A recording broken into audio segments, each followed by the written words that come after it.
This was awesome.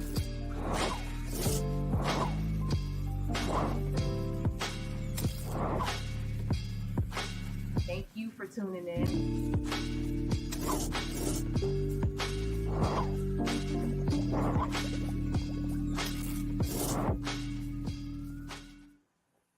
Hey, what's up, Hilo News family? Welcome to another episode of the Can We Talk podcast, our show where we talk to dope people in the community doing dope things. And today is no different. Today, I have some really important, really amazing guests on. They're going to be talking about housing and affordability and buying a home in Miami-Dade County. And it's all the tea, all the information that you want to know. Miami has been dubbed as the most expensive real estate market in the county. Rising rents, rates, mortgages can intimidate anyone looking to purchase a home, especially Black millennials. So we want to make sure we have this conversation to break it down. It's pretty much a masterclass, a Q&A for all you want to know about housing and buying a home. So without further ado, I would love to welcome to the show James Bunyan, the founder of Millennium Realty 3 Services, Inc., and Danny Felton. He's the chair of the Housing Action Committee for MDEAT, and he has a whole bunch of other amazing things that he's doing. So we'll let him get into that. Welcome to the show, guys. Hey, we're glad Thank to you be for having here. us. Of course. So before we dig into this meat and potatoes of this really, really important conversation, I want you guys to introduce yourself and talk about your experience in your background in real estate. So James, we'll kick it off with you. Tell us about the work that you've done and the experience that you have. Okay, again, I'm James Bunyan, founder of Millennium 3 Realty. I've been in real estate since 1996, so that's over 27 years. And from the time when I got into real estate, my passion always been working with first-time home buyers. And over that time, I've served as on the board of MDEAT as well as the housing chair. But I've always found a passion with the first-time home buyers because that particular market is always needing that information in order to make the next step and to become homeowners and start building wealth. And, I'm still engaged in the community, doing outreach and really trying to educate as many people as possible, especially in our community, about the process of home ownership. Love it. And Mr. Felton, tell us about you, your background in real estate. You're a friend of the show as well, so there's some people may be seeing you again, but tell us about your background. No, I'm glad to be here. And James, I guess we got in right around the same time. I got in back in 95, 96 myself. I got into this industry with a finance background. Started my company, the Mortgage Experts of South Florida. And I really, I've taken hold to first-time home buyers. And from the beginning of my career up until now, that has been my core book of business, making sure that people understand that home ownership is achievable for everyone.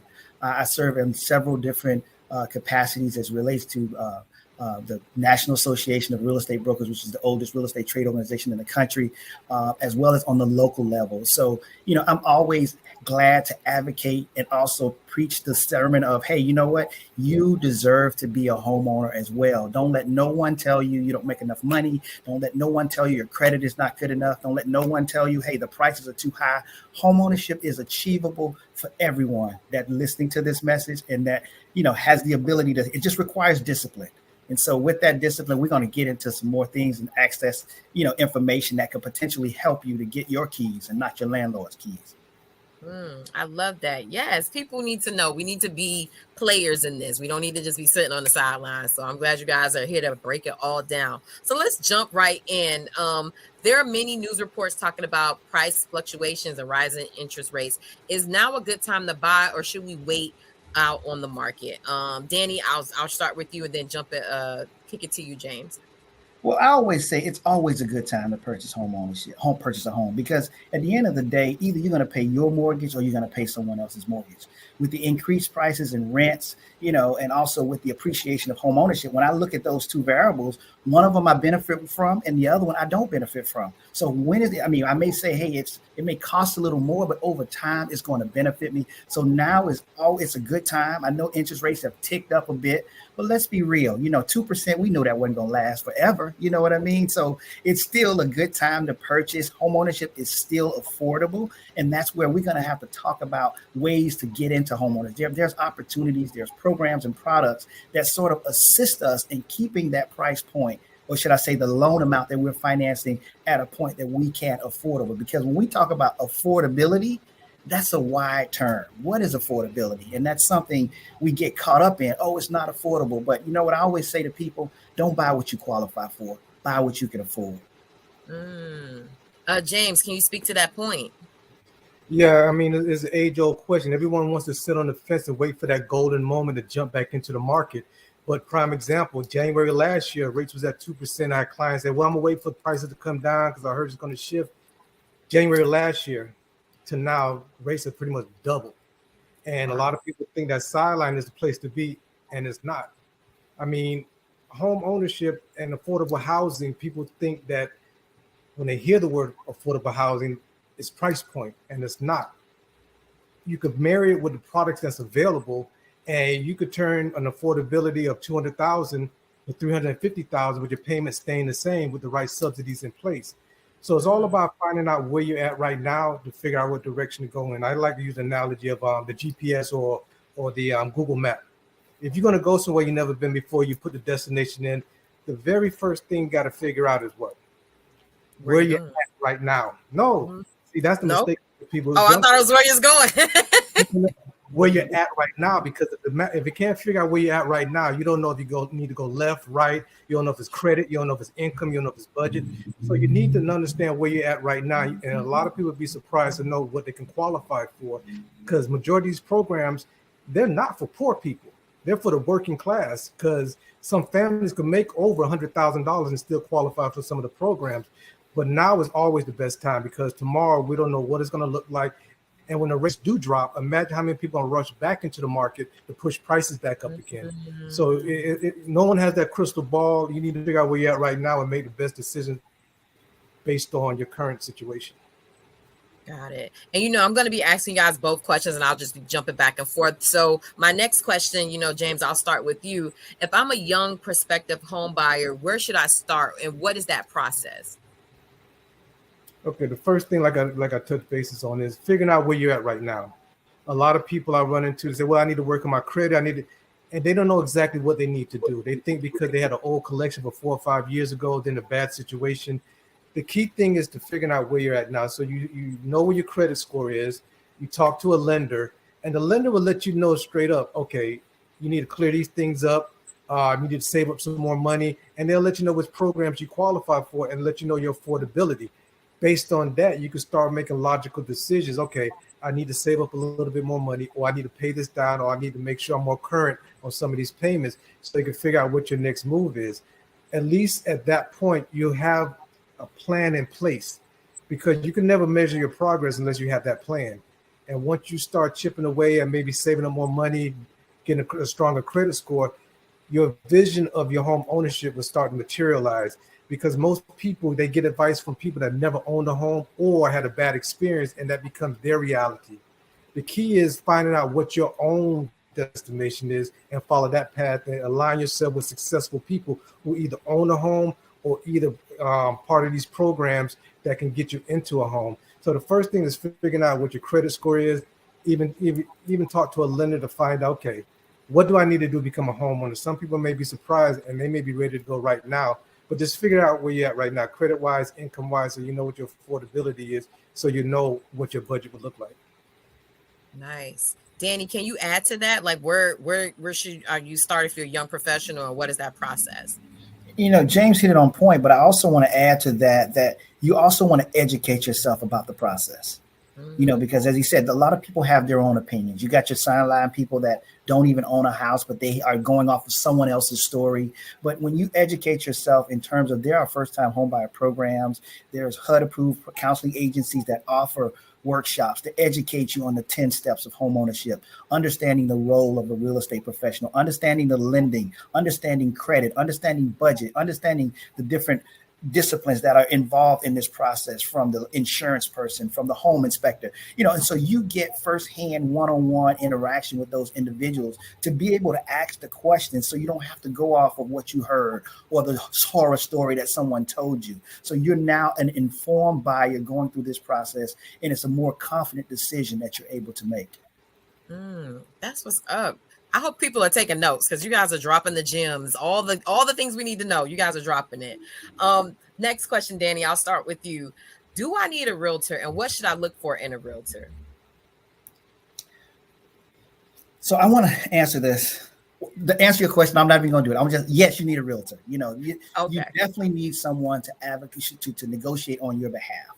If I was purchasing a home, I definitely would want someone that understands the business, that understands the contract, that's going to be able to negotiate and have the same information that the other side have, because most realtors, you're either going to be a buyer's agent, you're going to be a seller's agent, or a transactional broker, right? And so if I'm going into a situation, I want somebody that's going to be able to negotiate with my best interest at heart. So I would say, yes, you need a realtor. And secondly, you need a realtor so you can sleep at night. Otherwise, you'll be looking at properties that's not even available, properties that are on Zillow and Trulia and the whole Realtor.com, and you've fallen in love with these homes, and the home was sold 3 or 4 weeks ago. So that realtor will be able to provide you with real-time data of properties that are on the market, that just came back on the market, that are under contract. So you'll be able to make an educated decision throughout this process. So, James, what do you want to add to that? Do you need a realtor, and what should a person look for? Well, the way I look at it is this. If someone's going to court, the prosecution have somebody defending their side. The same thing was buying a home. You have the selling agent and you have the listing agent. When you call the agent that's on the phone number, on the sign, or on the ad, you're talking to the agent that represents the seller. So at the minimum, you want somebody there to look out for your best interest. And the best thing about having an agent, especially as a buyer's agent, 99% of the time, there's no additional fee to have a buyer's agent working for you. They're going to be able to negotiate the contract for you, look up comps, let you know how long the property's been on the market, give you an idea if it's been reduced, and really advocate and negotiate interest. Because if you're dealing with just a seller's agent, the seller's job is to make sure that the seller get the best price, best terms possible. And if that's their interest, they're not looking out for your interest as a buyer. And again, if you're going to choose an agent to represent you, make sure they're familiar with all the programs, they have a good relationship with the lenders who have access to every program in Dade and Broward County, because a lot of agents, they don't have the knowledge that some agents have, because affordable housing is such a small community when it comes down to these programs that people are doing it if it's convenient, but they haven't made a career out of it. So you have to make sure you align yourself with the agent that can represent you as a buyer that knows these programs, and have a team together to make sure that the transaction will be successful, because they have loan officers and lenders who know about the programs with PHCD in the county, the MDEAT program, the state of Florida program, the Hometown Heroes. There's a lot of programs that can be layered, but if you're dealing with the agent and not familiar with that, it can complicate the whole process and kill the deal, and you can leave money on the table. So it's important that you do have your own real estate agent. It's not mandatory. You can still do it on your own, but you never know what you're going to miss out on if you don't have somebody with the wealth of knowledge to help you navigate through uncharted waters. And most first-time home buyers, they educate themselves to a certain point, but it's a big difference between knowledge and wisdom. Knowledge is a whole bunch of stuff we know. Wisdom, when you know how to put that information together. And most buyers, agents who operate within this realm, they have that wisdom to make sure that you're going to get the best deal possible. So I do highly recommend that you do get an agent to represent you in the process. Now, see, I got a question, because everybody, Lil John and Baby, everybody go get a real estate license. And you guys have decades of experience. So, what do you say to that person? Because a lot of millennials, we got friends that they just got their license, and they want us to do our real estate transactions with them, or have them be our real estate agent. How do you navigate that? Should I go with the more experience? Should I give my friend a shot? Somebody had to give y'all a shot in the beginning. Like, how should you maneuver that if you're looking to get a property and somebody is new to real estate? What do you guys say to that? Well, I'll say this, that this is probably going to be one of the biggest financial decisions that you'll make in your lifetime. And so if I'm going to be leaning on someone's expertise, I want to go with someone that has experience. That's my personal opinion. I love to give a new lawyer a shot. If I got a life term, or if I'm having open heart surgery, I would love to give the new doctor a shot, but I would feel more confident with someone that has some experience under their belt. But what do you got to say to that, James? I'm all for looking out for family and friends, especially if they're trying to build a business. But like Danny said, this is a major financial decision you're about to make. And if that person don't have the knowledge to get the best deal possible for you, friendships can only go so far. And if, like I said, if you leaving tens of, sometimes $100,000 on the table because they may not be familiar with the programs, then that could be a major issue. Or if they can't even negotiate the contract correctly to incorporate those programs, it can kill a deal. Now, you can't go with friends, but you got to treat it just like Danny's a professional. Interview them, see if know what's in your best interest. And again, once you educate yourself on the process, you know what to ask your friends. Do you know about this program? Well, how about this program? Well, how do I do this? So the best thing, once you educate yourself, it makes that decision a lot easier who's going to work for you. And real estate agents, title companies, lenders, everybody in this process work for you. So you got to have that boss hat on, knowing these people don't get paid unless you sit at the closing table. So you have to be confident enough to know, okay, this is what I expect. Can you meet these needs? If not, you have to go with experience. And to add to that, that new person that's in the business, of course I support that, but hopefully they're smart enough to align themselves up with someone that has experience or a part of a team that has experience. So that way, if they get into a situation that they're over their head, that they're not taking your situation and playing, guessing and not sure about the decisions being made, but they have someone that they can lean on to provide them the wisdom to actually how to navigate the process properly in your best interest. I love how y'all broke that down, because it's just common sense, but it may not be something that you're thinking about if you're going in that process with somebody who's new to the industry. Danny, I would like to ask you, who represents the buyer in a transaction? Who represents the buyer's agent? The buyer's agent? Okay. Yes. And James, is there a difference between lenders and loans, and how do I choose the right financing? And Danny, you could jump into that too, just with your background as well, and what you do in real estate. But James, I'll start with you in that. What's the difference between lenders and loans, and how do you choose the right financing? It goes back to what Danny touched bases on before. Educated buyer, someone that knows the process, knows what's available to them, then they'll know what to expect as far as how the transaction goes. When you have that foundation of knowledge, you know how to ask the right questions to see who best fits my needs. So once you as a buyer know what to expect, you know who's going to work in your best interest. So it's really going to boil down to, how well you're familiar with the process. You're not going to be an expert, but you can ask the qualifying questions to see if the person you're dealing with give you that comfort level. And Danny, can you add to that? What's the difference between lenders and loans, and how do you choose the right financing? James said it earlier, you're the boss. You got to get somebody that's going to fight for you. A lot of times, many of us are not able to walk through the door. We don't have our credit in place. We don't have our capital in place. We don't have our capacity in place. So our debt to income may be higher than normal. So if you want to feel like, keeping in mind, the market has changed and we're all looked at as a number, whether you want to look at it and realize it or not. You're a credit score.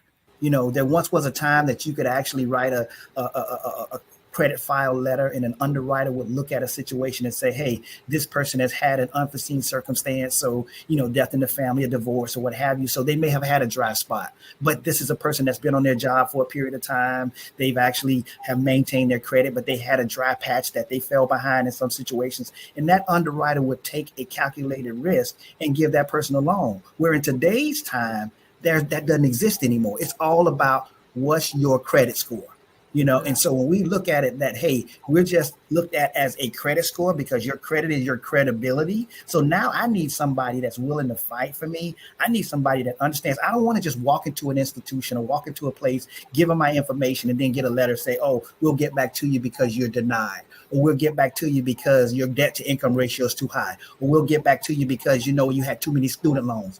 I need somebody that's going to roll their sleeves up. And that's my one of the things that I'm proud of when I first got into business, that I didn't just look at it as, this was a transaction. I looked at it in terms of, I made a commitment that, my goal is to lift as I climb, to educate people, empower people, to teach them that, hey, you may not be able to buy right now, but that doesn't mean you can't buy. You've heard no long enough. How do I change that no to not right now to, hey, if you commit and you pay your debts down, if you commit and consolidate some things, if you commit and understand your wants versus your needs, there will come a time that you will be able to get your own keys. So that's a huge difference when we look at some institutional lenders versus non-traditional lenders, or should I say lenders that actually take this personal, that really are looking to work with buyers and not just looking at it for the transaction. And Danny, for people And who may Jeanette, not know, oh, I'm sorry. I was going to tell him, I ask didn't, him to go break ahead. down like what he does, because they may not know like what his business is. And then James, just hold that thought because I want you to follow up on what you were going to say. So I am a licensed mortgage loan originator, and my goal is basically to help borrowers to become homeowners. And so I take a borrower where they are. Whether if we and I what I'm so proud about is that a lot of times, or I should say, a lot of the borrowers that I work with, when they come to me, they may not be ready, willing, and able to buy at that time. But we put together an action plan in place that, hey, if you do this, you make this adjustment, you increase your capacity over here, guess what? It comes a point that they're now being able to get keys to their home. And I've heard it so much, man. I went to this place and they told me no because of my debt to income ratio. I went to this place, so I didn't have the credit score. And all I needed to do was really just pay one thing down below 30%. But nobody took the time to tell me that. Nobody took the time to tell me how to consolidate. Nobody took the time to tell me how to get added on to someone's account to improve my credibility. But being able to not look at that person as a number and being able to look at them as a potential buyer, a potential homeowner, someone that can appreciate the fact that, hey, I was able to accumulate wealth for my family and for the family, the next generation through home ownership. They deserve to purchase. And this guy rolled his hands up and was able to help me. So my job as a loan originator, to me, is so vital. It's more than a commission check. It's more than a transaction. It's really about transformation in terms of the communities we serve and the people that we represent. Love that. And James, if you can come back to the point that you had. Yeah, and I know Danny's being modest as far as this is concerned, but the biggest difference with lenders are not all of them participate in these programs. You may call somebody on a chase or something, and they may not do the PHCD program. They may not do the DHAP program. They may not participate in municipality program like Miami Gardens or the city of South Miami, any other cities that may have funds. So lenders don't always go after the same pool of money. They may not have access to it, or they may not want to be bothered with it. Danny, what he does, whatever funds are out there, he figure out which funds fit his clients. Not all lenders do that. Most people want a quick, fast, easy transaction. And once you start doing these programs, it add a little bit of time to the process, but it can still be streamlined. There's a little bit more paperwork, but if your lender knows what your goals are and have your best interest in heart, they're going to go after every dime that's available to you within reason and make sure that it's not a burden on your pocket and can maximize your purchasing power. So the biggest difference in lenders is what programs they have access to and willing to participate in. And I know Danny's one of those lenders that if the money's out there, Danny's on top of it. Say, okay, this came up. He'll call up buyers and say, look, these funds that became available, let's move forward on it. So again, relationship with your lender and what type of lender does matter. So which programs are out there, you know how to ask your lender which funds they're going to go after for you. Got it. So so what are the differences between a lender and loans, or is that or do lenders give out loans? Because I guess like we want to go like down to the ABCs of it, like for people, like what is the difference between lenders and loans? Well, all loans are sold on the secondary market. So you have institutional lenders, which are the big box banks. Some of them, they hold their paper, but then they also sell them to Fannie and Freddie Mae.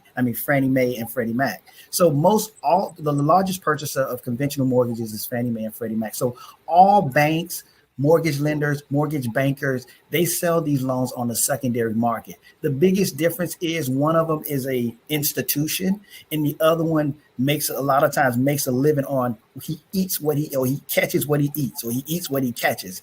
And so sometimes there's a lot more of a motivation, should I say, to help you to get that home. It's not just about, I have all this marketing and branding, so the numbers are coming in and I got these amazing programs, but either you're going to fit or you're not going to fit. And you have more than likely most people not fitting than fitting. And so that's why when you look at origination of loans, specifically in urban communities, they're mostly done by mortgage loan originators. Got it. Okay. Thanks for breaking that down.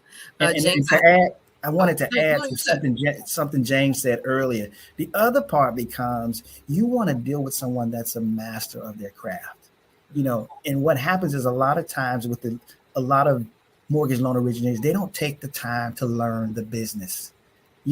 Anyone can do an FHA loan, anyone can do a conventional loan, anyone can do a VA loan. The guidelines are pretty much the same. But when you're talking about layering down payment assistance funds, you have different programs, they have different products. It's not a matter of qualifying or not qualifying. It's all a matter of eligibility. So if you can read, you can follow instructions, and you can really understand where your borrower is at, it's a situation that you're able to put together a product or a program that could help that home buyer get a yes versus a no, or get that program takes too long because they haven't read the instructions or they don't know how to do it.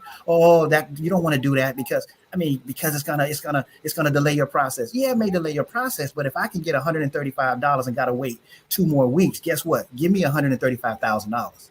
That's just my story, and I'm sticking to it. Yeah. No, you guys are breaking it down. Let's keep the train going. So James, I want to know, how do you know if you can truly afford a home? And how do you determine the right price for yourself? Because you may not want to be house rich or cash poor. And let me say that again. Sorry, I wrote my question a little funny. How do I determine the right price for me? Because I don't want to be house rich or cash poor. It's one simple question. What monthly payment you feel comfortable with? Because you can go into a lender and say, based on your debt to income ratio, you can qualify for a $600,000 home. But are you ready to pay $4,500, $5,000 a month? So it really comes down to, what is your ideal monthly payment? Once you know what that number is, you just got to hope that that amount you want to pay can get you into the house that you want to get into. Because just because they give you an affordability, that doesn't mean you immediately go out and start house shopping with that. When clients come to me and say, okay, I got pre-qualified, this is my purchase price, I'm ready to go. I said, did the lender discuss what your monthly payments will be? And 9 times out of 10, they say yes. I run into a situation where some of these lenders may be from one of these big institutional lenders. Their loan officers is in Greenwich, Connecticut. Taxes and insurance estimate they put in is not in line with Dade County. So they under their assumption that based on this purchase price, this is what my monthly payment would be. So the first thing I do when they identify a property that they want to try to pursue, I say, okay, let's contact your lender. We're going to give them the address, the purchase price, the taxes, so they can give us a ballpark figure what that payment will look like. A lot of times, once they break down that payment, the buyer's like, I can't afford that. I can't pay that much a month. The lender says you can, but your pocket says you can't. So it's very important that once you do get that affordability, that your loan officer and your realtor help you realize what that actual payment looks like. So just because they give you affordability, that doesn't mean to go out and go shopping. You need a realistic expectation what that monthly payment looks like to see how it coincides with your budget. So it's very important not only to know what you qualify for, but what that payment looks like too. Got it. Danny, anything you want to add to that? Yeah, the one question that I ask every borrower that I deal with, or should I say the one thing that I mention to every borrower that I deal with, is don't buy what you qualify for. I tell them, buy what you can afford. Because when I sit here and I qualify you, I'm going to go off of gross monthly income. I'm going to look at things, and we all know we don't bring home the gross, right? We also know that I'm going to look at your credit report. So I'm going to go off of your monthly debts. But we all know that there's other bills that we're responsible for that are not on my credit report. When you look at childcare, life insurance, childcare, health insurance, lights, water, car insurance, all of the monthly groceries, those are things that you just have to take in consideration when you're putting together a budget. Wherein most people love to hear, hey, you qualify for $600,000. Or like James said, you qualify for $400,000. Oh yeah, I can go buy whatever. But if we were to do reverse mechanics and say to that person, what's the maximum mortgage payment you want to pay? They're going to say, $1,500, $2,000. Well, there's no special math. I don't care what lender you go to, is going to be able to get you that $600,000 home at a $2,000 payment. So it's very important that we educate the borrower and really get them into understanding that their first home may not be their dream home. Look at it as an investment. I look at homeownership as an investment that, it can open up doors, that can open up more doors and more doors to you becoming, this individual that house will pay you over and over and over again. That's what's up. Thanks for breaking that down. Because I'm in the process now. So you guys are saying things about things I need to know and things I've discussed. So thank you guys for breaking this down for us. Danny, what is the difference between an inspection and an appraisal? Well, An appraisal is an actual evaluation of a home based upon comparable sales in the area. So that person looks at bed and bath count, they looks at square footage, they look at other comparable properties within a square mile that have sold at a specific price, and they give a cost per square footage. And so they issue a value based upon those sales. Well, the inspector is the person that's going to go out and tell you what's really going on with that house. And I encourage everyone, make sure you get an inspection, because you don't know. And that's when they do what's called a 4-point inspection. They look at the mechanical, they look at the structure, they look at the engineering, and they look at the mechanical and electrical, plumbing, and the structure to determine if that roof is good, if that septic tank, if the drain field is bad, if there's mold in the property, if the air conditioning, did they just put Freon in it last night? Did they put some Kills on that wall and cover the paint, the mildew that was in the? So that inspector is going to give you an inspection report. And then you're able to make a decision. Are these things I can live with? Are these things I can't live with? Are these deal breakers? And so that's the role of the inspector, is to really be able to give you an assessment of the condition of the house. The appraisal is the individual that's going to come out and give you an estimate of the value of the house based upon other comparable sales, regardless of people saying that, hey, you know what, I got special tile, or I got this special paint, or I got this, I ordered this tile straight out of Egypt. The countertops are Korean tops and they're special made. It doesn't matter. They're going to get a value based on good, fair, or in excellent condition. And based upon that sale, just know that lender will not loan more money than what that property is worth. So we've just come out of a very aggressive market where borrowers were competing on values and willing to pay more, but just know that lender is going to go off of the appraised value or sales price, whichever is less. So if you decide to get competitive, or someone says, hey, you can, they got an offer, but the offer is $10,000 more than the value, more than the contract price. Just know that whatever that property appraises at, that's the number that lender is going to base their loan to value off of. That's good to know. Anything you want to add to that, James? Well, the simple breakdown of it is the inspection is to let you know the integrity of the property, and the appraisal is to let the lender know if their investment in this mortgage is backed by that collateral. So the bank want to be protected with the appraisal, and you want to be protected with the inspection, so you know what the integrity of the property is. Like Danny said, inspections are mandatory. Even though they're selling the property as is, that doesn't mean you accept the property in as is condition. Because most as is contract is structured. If you have $10 worth of repairs, you could back out of that contract. And you could tell the seller, okay, give me my money, my deposit back, and kick rocks. You're not forced to buy the property just because it's an as is sale. And even if it's a new property, get an inspection. Okay. That's good to know. James, what should I consider when purchasing a single family home, a townhouse, or a condo? Main factor is going to be affordability, because there's a huge jump in those three types of properties. But most people, they want the single family home first. Single family home give you the full yard. You own the land that's underneath it. You got the privacy. There's no connecting walls. So usually people's first choice is the single family home. If you can't afford that, you have to go down a little bit in the type of property. Townhomes are a good purchase too, because at least you own the land that's under that property. You have a little backyard, possibly a front yard. You are connected by a wall, but it's a firewall, usually bricks, so you don't have to worry about paper thin walls anymore. But for the most part, most multifamily homes like townhomes and condos, they have association fees. Townhomes, most of them are incorporated as a homeowners association, which means that you just pay a fee to maintain the integrity of the common areas. And I've seen them as low as $25 a month and as high as maybe like $150. Condos, on the other hand, you just buying that cube of space in the building, and they have the same aspects as an apartment, and you share common interests in everything else in that community. The association monthly fees tend to be a little bit higher because the insurance is included in that, which offsets what your mortgage payment would be. So it really boils down to desirability and affordability. Of course, most people's first choice is a single family home unless they want something low maintenance. Then they'll go after the townhome or the condo. But again, your preference is usually that driving force, but your affordability will put you into reality where you really can and settle to be at. Nice. Danny, anything you want to add to that? No, James hit it right on the head. He really gave a great explanation on that. No, I loved how you broke that down, because I'm like, okay, this is, you could really visualize and see what it is. And you guys I really want to thank you guys too for breaking this down in plain English in ways people can understand it. Because sometimes it feels like a lot of legalese when you're trying to buy a home and try to get into that process. So thank you guys for breaking that down in layman's terms for people to really understand it.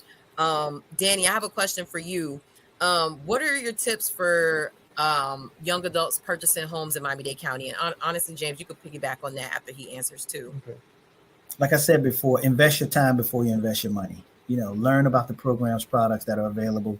As a first-time home buyer, there are programs that are available that you can layer to get funds. And as James said, you don't have to be low income. I think in MD you can go up to $100 and something $1,000 as a single person. And so being able to get access to $14,000, making $100,000, that's a big savings. When you talk about, some of the biggest challenges we have sometimes is the upfront capital that we have to come out of pocket with. And so being able to access those down payment assistance programs, being able to tap into the resources that are available to help that house become affordable, wherein you look at and say, hey, my entry point to getting a home, I don't see anything that's under $400,000 or $425,000. But when you put in $80,000, $35,000, $14,000, and another $20,000, you're not financing $400,000 no more. You're financing $200 and something $1,000. So that is a huge difference when you look at the payment. So I encourage, everyone that's looking or that's on the fence, on the sidelines, invest your time before you invest your money. Homeownership is the best investment that you can make when you talk about accumulation of wealth. I encourage everyone, you want to do it, invest in yourself, before you invest in someone else. Is dream, invest in your own dream. And James, what do you want to add to that? Tips for young adults looking to purchase homes in Miami-Dade County? My biggest advice to someone that's looking now is be realistic with your expectations. We're so heavily influenced with social media, people posting their dream home and the pool and everything else. But the reality of it is this: as prices start to climb, those what we consider less desirable areas, other people see the desirability of it quicker than we do. For example, just before COVID, properties that was off, let's say, Northeast 2nd Avenue and 169th Street, I was doing just some research earlier. 3.2s in that area was selling for the low 200s, single family homes, just before COVID. Same thing with Liberty City. Liberty City before COVID, you could easily find a home in the low hundreds, easily. Wow. But now, since things got tight, the areas that we traditionally turn our nose up at, other communities see the value in what we have. They come in, do the rehabs, beautify the neighborhood, and double the price on it and price us out. I tell people all the time, segregation is not black and white, it's green. And they've figured out a way to price us out of areas that were traditionally ours. The good news is there's still opportunities there, but you have to have a vision on what that place could be and not be stuck on what it is. Because, there's scripture that say, my people perish for lack of vision and knowledge. So if you don't have the vision of what could be, you're going to end up being on that sideline saying people come in and taking over our neighborhood when we're pretty much ignoring it to somebody else make it better. So I would realistically lower expectations, knowing that historically real estate has never gone down. Now, there's been times when it dipped down a little bit for a year or two, but then it shoots right back up. And when we look back, we missed that opportunity and we wish we would have got in there. And I get it. A lot of millennials, when we had this real estate collapse, the subprime in 2008, a lot of them was between the ages of 12 to 24. So they seen their parents struggle and see how bad things went down. And they're a little shell shocked about taking out these big loans or looking at these programs that sound too good to be true. But again, you need to align yourself with a realtor and a lender who knows your needs, knows the program, and can give you the confidence you need in order to make that purchase. Because we always operate on the two realms. We either operate on fear or faith. At a distance, both of them look the same because people trying to hustle not to lose their job and other people hustling trying to get a better job. So once you have the faith that you're going to go ahead and get this property and become a homeowner, all of the obstacles get leveled. You say, oh, this is a minor thing. Let me clear this level. whenever I'm doing a transaction and something comes up, I get that phone call from the title company or the lender. I say, look, okay, I know what the problem is. What's the solution? Tell me how to solve it. If you tell me there's a solution, let's get to it. But once you're stuck on that problem and you hear people talking you down and convince you not to move forward, that's where the problem comes in. But again, just be realistic about the product that's out there, because people who bought in Liberty City 3 years ago, their value has doubled. And that's real equity. That's money they can cash in now if they want and buy somewhere cash in Texas or wherever they want to go. But at least they establish that generational wealth. And that's the biggest thing our community is missing out on, either the transfer of generational wealth or the protection of the legacy homes that our grandparents have. And again, call family members to find out, okay, if something happened to grandma, who's going to buy their house? Okay, let me put myself in a position so if something happens, it could stay in the family, as opposed to, well, I didn't know she had this reverse mortgage. I wish somebody would have told me before. You need to know your family's financial situation, if they own property, especially the older ones. So someone to be in place that can keep property in the community to build generational wealth. But again, just be realistic about what's out there and know that whatever you invest in today, you sit there long enough, that equity will build up and it will create wealth. Look, and see, James, you gave me the perfect segue, because we were having this conversation offline before we got on, and we were talking about how do we get, millennials, especially Black millennials, to invest in our historic Black neighborhoods and buy homes in Liberty City, Richmond Heights, Opa-locka, like these places that we grew up in. And, I made the comment, before we got on, I was, we were talking about like Bunch Park, and I was like, you want me to buy a little 2-bedroom home in Bunch Park? And I'm from this areas, and I know where the crime pockets are. I know what happens in different areas. And especially being a single Black woman, sometimes you can have like a target on your back. You don't want to be a mark.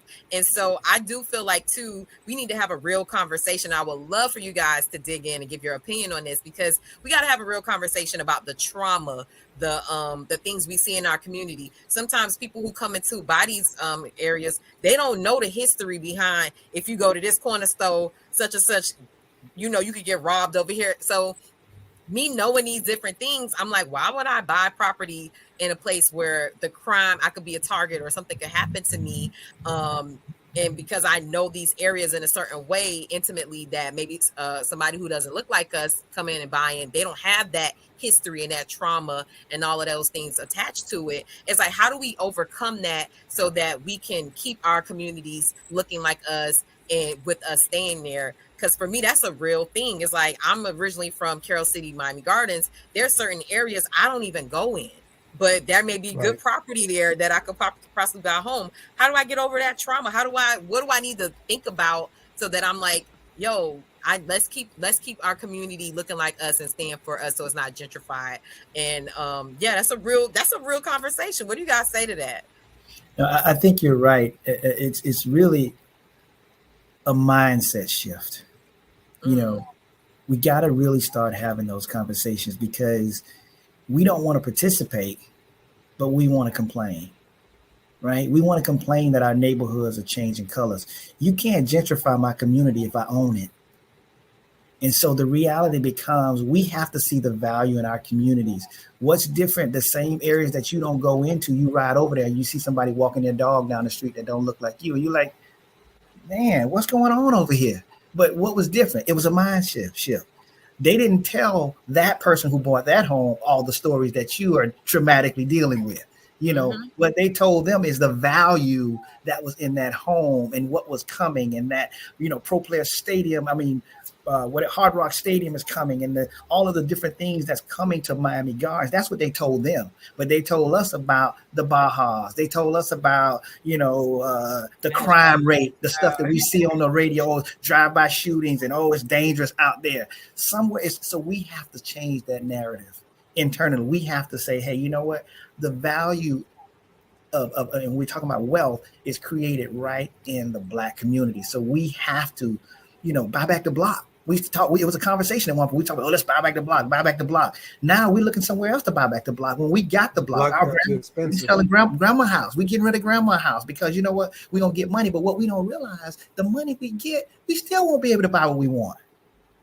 So until I become conscious of, you know what, let me not buy what I qualify for, buy what I can afford. Let me get somewhere that, you know what, this is my city. I know this city. I'm from this city. I mean, I know my way around. And so I think if I make a conscious decision that I'm gonna plant my feet and I'm gonna stay here, the next neighbor will do the same, and I get involved, the things that we're dealing with and the stories that are being told will be changed. That's when we look around the state of Florida, when we look at Miami-Dade County, all of our areas that have changed. When we talk about Overtown, when we talk about Wynwood, when we talk about Liberty City, when we talk about Miami Gardens, when we talk about Opelika, all of those areas, they were our areas that are currently changing colors, and other folks are coming in there walking their dogs, sitting out at nighttime, 11 and 12 o'clock. You ride down Biscayne Boulevard, they sitting out having coffee.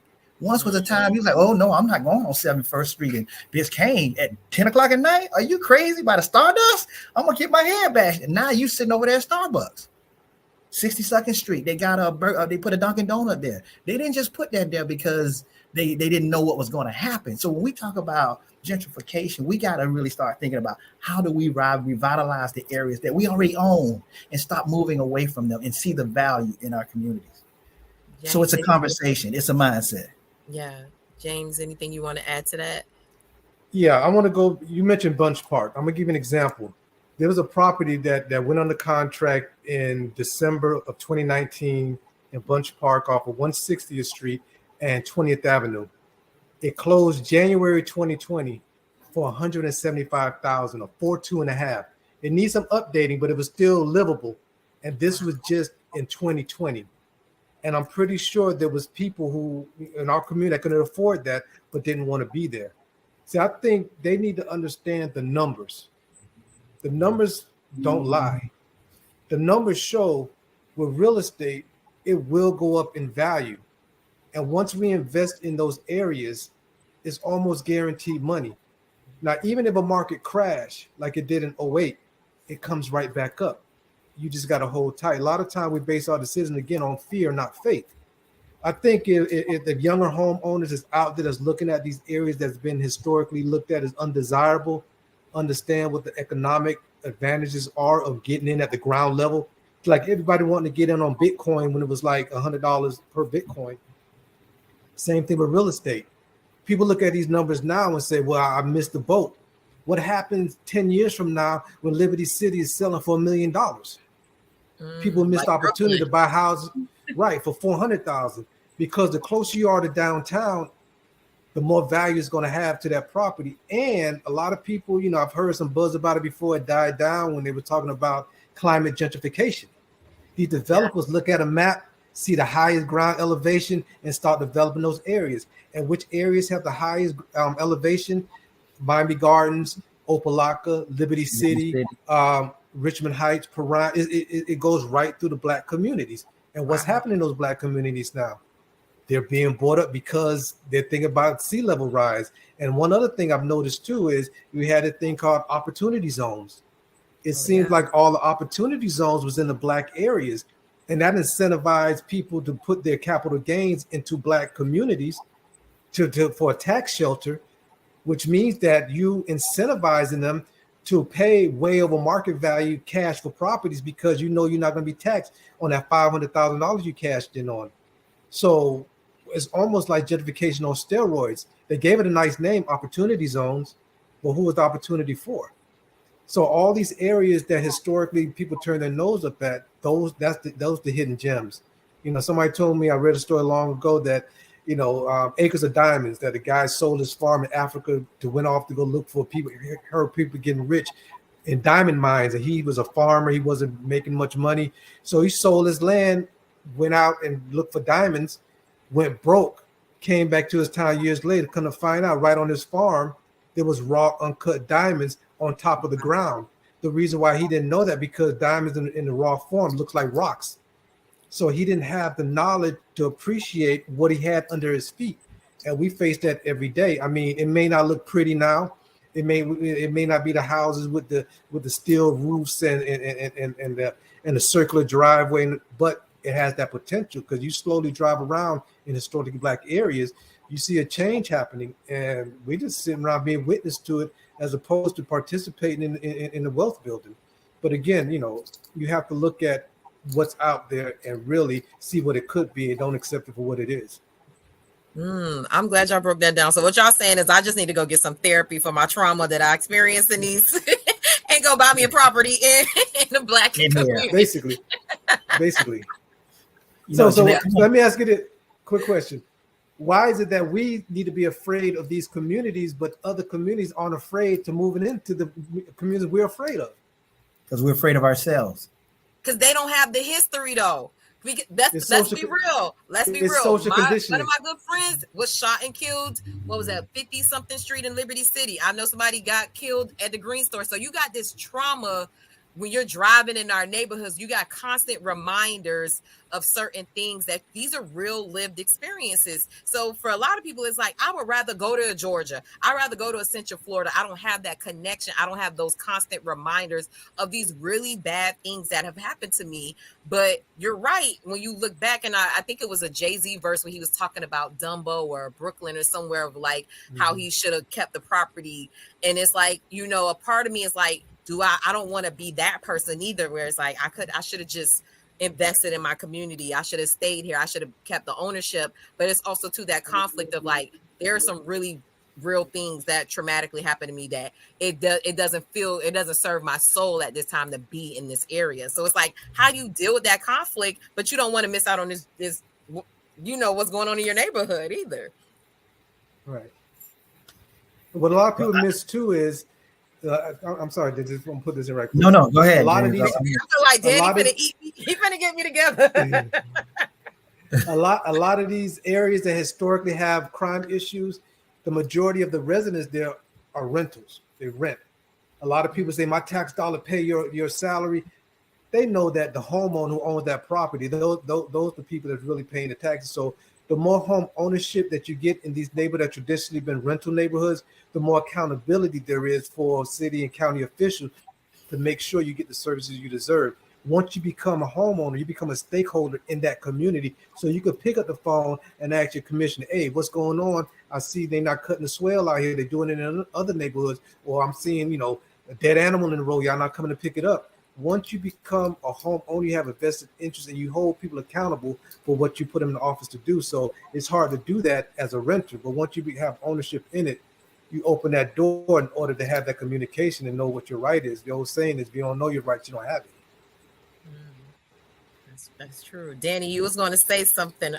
No, I'm going to go on to another subject, but I do want to just drop this nugget that one thing as a millennial I want us to really consider is fractional ownership. You know, what's interesting enough is I had about 2 years ago, two gentlemen that graduated from college together, and they bought a house together. They were roommates in college, and they bought a house in Biscayne Park. They paid I think it was $400,000 at that time.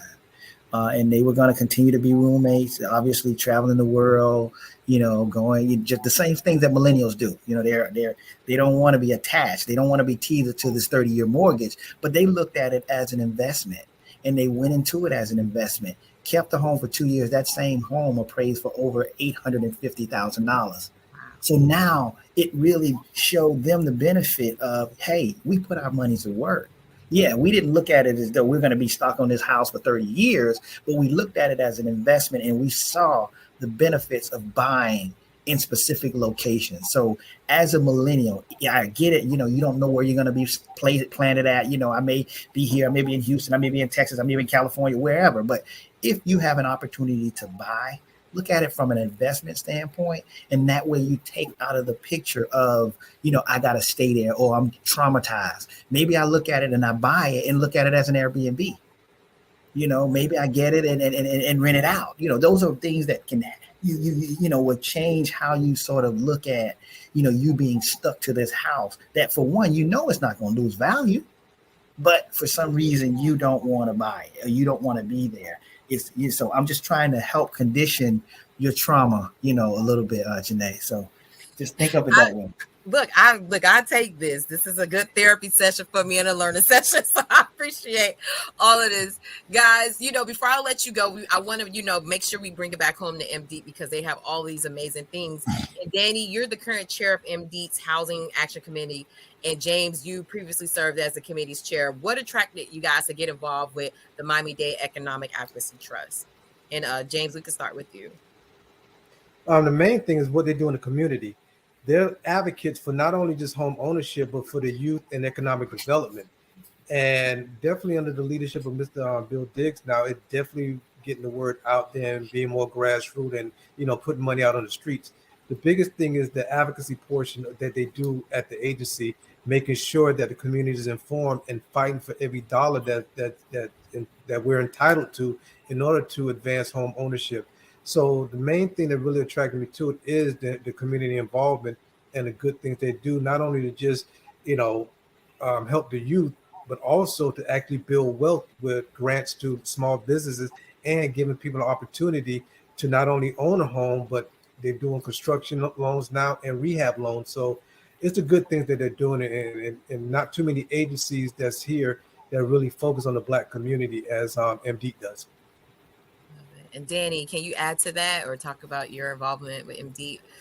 Well, my involvement with it is just the fact of its purpose. The program was designed and it has a specific purpose for Black people. The program was created to empower African Americans through economic development, through youth, and through housing. And so when you have a program that's specifically designed in its resolution for Black folks, that has a design purpose to increase those numbers in the homeownership rate, to increase the crime or lower the crime rate with youth, and to also increase the economic development, to me, there's nothing you could do to not make me want to be a part of something like that. So, this program is it's probably the only program like this in the state of Florida, and that has a special purpose, and so being able, I'm a firm believer, nobody can sell to my community better than I can. And so being able to market the community that I serve with a product that actually allows specific resources for individuals of Black people, it's one of those things that how could you not be a part of it? We just got to keep spreading the word. We got to keep talking about the program. We got to keep demystifying the myths of it, the time span and the negatives, and really just educate people on, look, there's money in these streets, y'all. So we got to get engaged. We got to stop talking about it and be about it. And let's get this money out on the streets and let our people understand that these resources are put in place to help you level up. I love it, guys. This has been an amazing conversation. I feel like it was a masterclass. I'm glad you guys stayed on with me a little bit longer. I hope people are taking this, pausing, writing notes, referring back to it, because you guys definitely broke down like from A to Z what that process is like for buying a home, especially in Miami-Dade County. So thank you guys for joining me today. I appreciate it. Before I let you go, James, how can people connect with you and how can they learn more about what you're doing? The easy and best way to get in contact, you can reach me through my website is at jamesbunyan.com, JamesBunyan.com. Also, phone number 786-525-5984. 786-525-5984. And I service Miami-Dade and Broward County, and my biggest thing is educating the first-time home buyers, even first-time home sellers. That's on my in my wheelhouse too. So definitely, reach out to me. Have any general questions? I'll be more than happy to just walk you through the process. Love it. And Danny, how can we connect with you, and how can we learn more about what's going on with MD as well? Well, you can connect with me through my website, DannyFelton.com. It's www.dannyfelton.com, or you can follow me at Danny the Mortgage Expert on Instagram. In terms of MD, you can go to MD's website. They have a whole lot of information there that you can get and relates to. It's at miamidade.gov, Economic Advocacy Trust. I think it's coming on the bottom of the screen, and they have so many different products and programs and things that they're doing, as James said, rehab loans, construction programs that we're being involved in. So it's definitely something you want to get involved in, and let's continue to spread the word about the Miami-Dade Economic Advocacy Trust program, because they're going places. Yes, we're going places, should I say, because I'm on the train.